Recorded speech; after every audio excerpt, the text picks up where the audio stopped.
These words come from notebooks my mother left behind. I found them after she passed. There was a time when almost every quiet moment in my life turned into a search.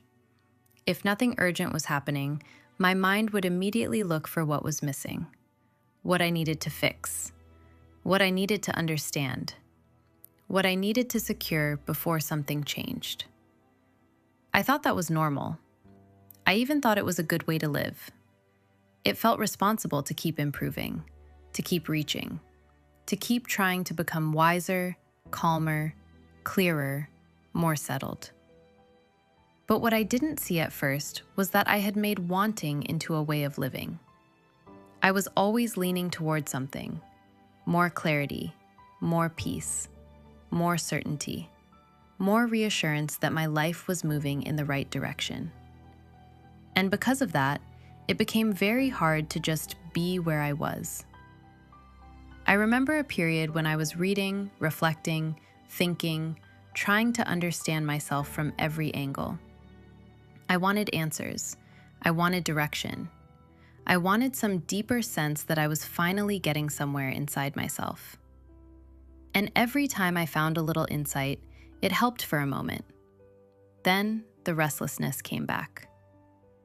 That was the part that started to wake me up.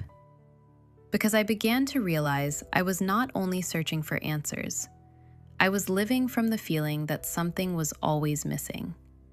And that is a tiring way to live. Then one day, in a very ordinary moment, I noticed something different.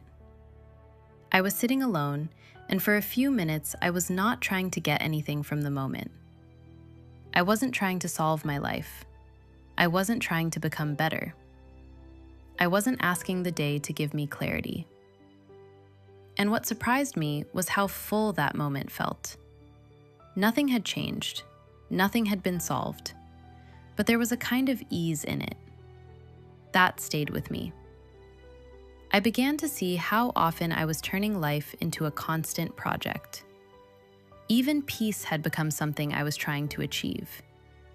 And I think a lot of us do that. We keep telling ourselves, once I understand this, once I fix that, once I finally get where I'm going, then I'll rest. But sometimes the thing we are looking for does not come through more searching. Sometimes it begins when we stop asking every moment to give us something. That does not mean we stop caring. It does not mean we stop growing. It just means we become a little less desperate with life. For me, change began when I stopped treating the present like a waiting room for a better moment. When I stopped chasing so hard. When I stopped measuring every day by what it had not yet given me. When I allowed a moment to simply be a moment. And strangely, that is when life began to feel fuller. Not because I found every answer, but because, for a little while, I stopped living like something was always missing.